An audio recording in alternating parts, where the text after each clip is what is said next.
bir daha xoş gördük sizləri. Əvvəla onu deyim ki, bu video şəxsən mənə aid deyil. Mən bu videonu internetdə tapmışam.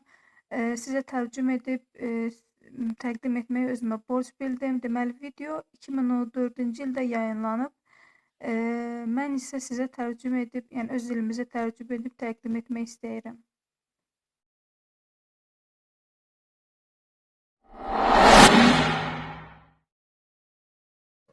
Okay, just get ready for it. It's going to be, you know, the ruling establishment has a lot of, they will stop at nothing to complete their toolkit of control. Right? So one of the things that has been missing from the toolkit of total control has been quarantines and curfews, right? So now, welcome to the new world in America where you will be able to get on a bus, to go through a subway station. If you think that the procedures at the TSA are onerous and a little bit excessive, right? Guess this is coming to a bus depot near you. This is coming to you know, it's a more invasive way, and the ruling class needs this because what'll happen. But let me say, if the ruling class ever saw wide-scale civil unrest, you'd see an Ebola outbreak in America. Okay, so this is, please. Now, one of the things I'd like to show to back up my claims here. Here's a document from the Rockefeller Foundation. Rockefeller Foundation, right there. You can zoom in on that. My finger is. It's called Scenarios for the Future of Development and International Development, the Rockefeller Foundation. All right. Okay. Let's take a look at what they're saying here. This is something. I'd like you to go to page 18 of the internet, but I'll read it off to you. It's called lockstep. And this is a phrase that I used right after 2001 when I saw the entire system of the United States in lockstep. So the Congress went along, yes, it was somewhat a lot. It waved the flag and said, I hate, and everything was in lockstep. In 2010,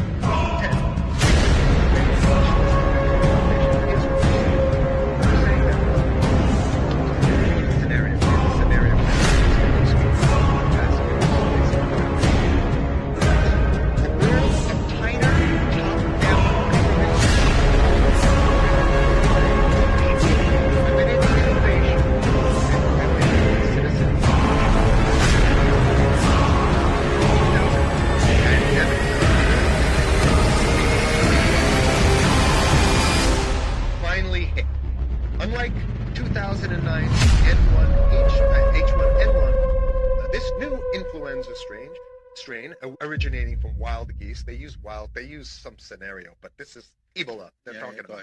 Even the most pandemic-prepared nations were quickly overwhelmed when the virus streaked around the world, infecting nearly 20% of the global population and killing 8 million in just 7 months, the majority of them healthy young adults.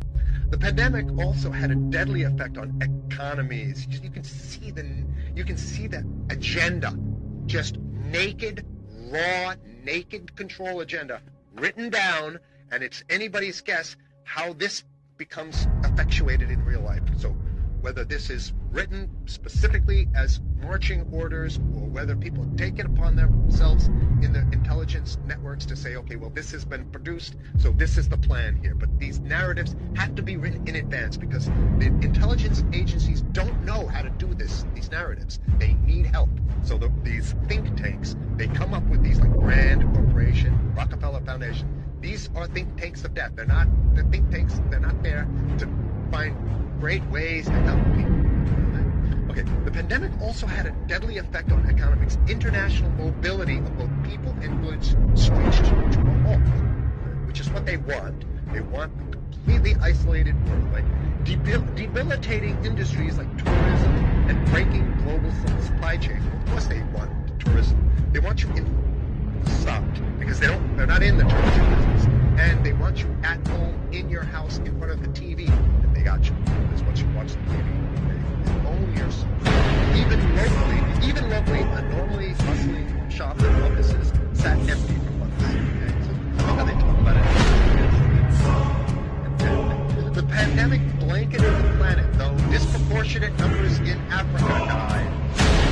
Southeast Asia and Central America, where the virus spread like wildfire. It sounds like the opening credits as they show. And they made it real. They had something like this, a narration like this. Listen, here's the good stuff. But even in development,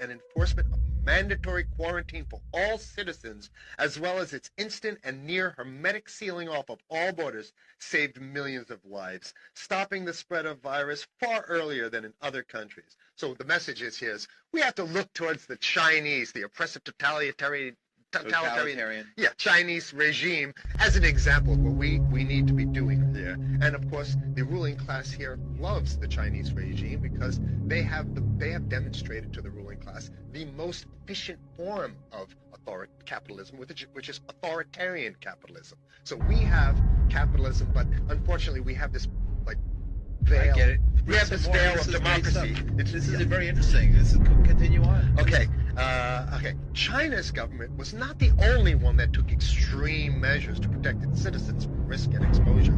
During the pandemic, national leaders around the world flexed their muscles, flexed their authority, and imposed airtight rules and restrictions. You can see the agenda.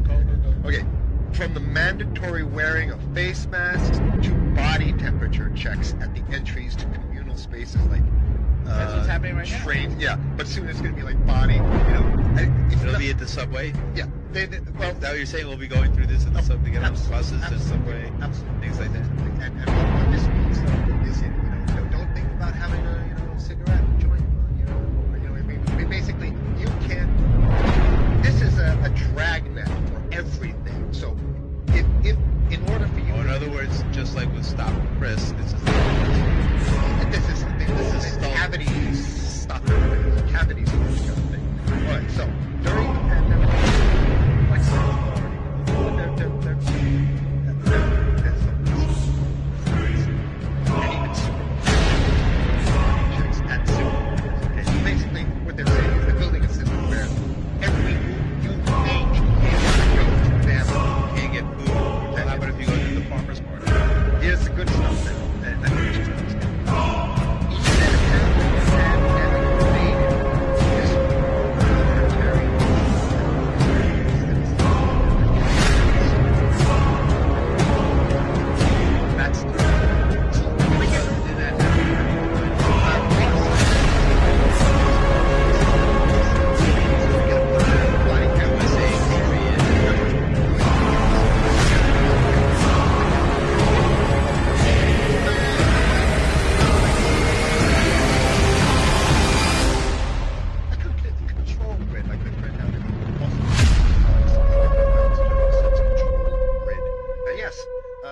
Jones is a controversial figure. Well, you may not like a lot of what he says, and I think that a lot of his stuff is a little bit, I think the way he delivers it can very much turn people off. However, he is hitting the salient points, let's say. Now, even after the pandemic, in order to protect themselves from the spread of increasingly global problems, from pandemics and national terrorism to environmental crisis and rising poverty, leaders around the world took a firmer grip on power.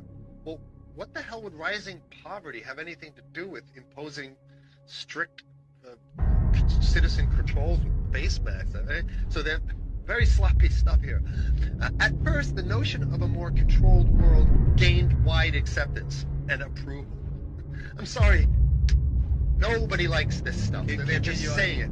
I have to provide analysis. We only have 5 minutes left, so that's. Oh my God. Okay. Citizens willingly gave up some of their sovereignty and their privacy to more paternalistic states in exchange for greater safety and stability. I mean, that's just a complete naked contradiction to the famous saying that if you think you're going to give up a little bit of your security, I mean, if you're going to give up your freedom for security, you're going to get neither. That's the long-standing thing. And here, what they're doing is they're not even ashamed or embarrassed to absolutely say the exact opposite. Say, yes, we all want to give up our privacy and sovereignty for stability and security and stability. So you don't get that.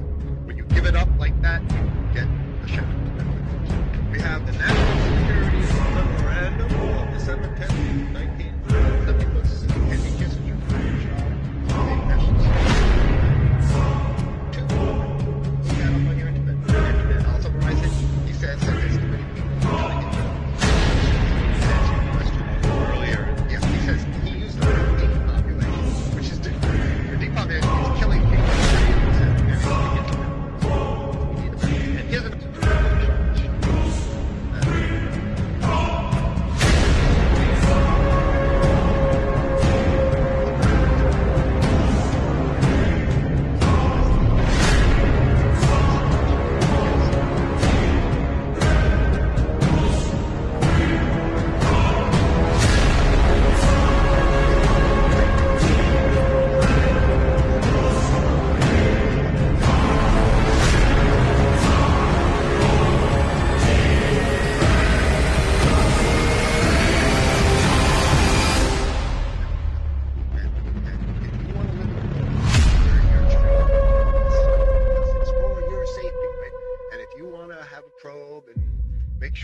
check your pockets, make sure you don't have anything incriminating on you before you go out.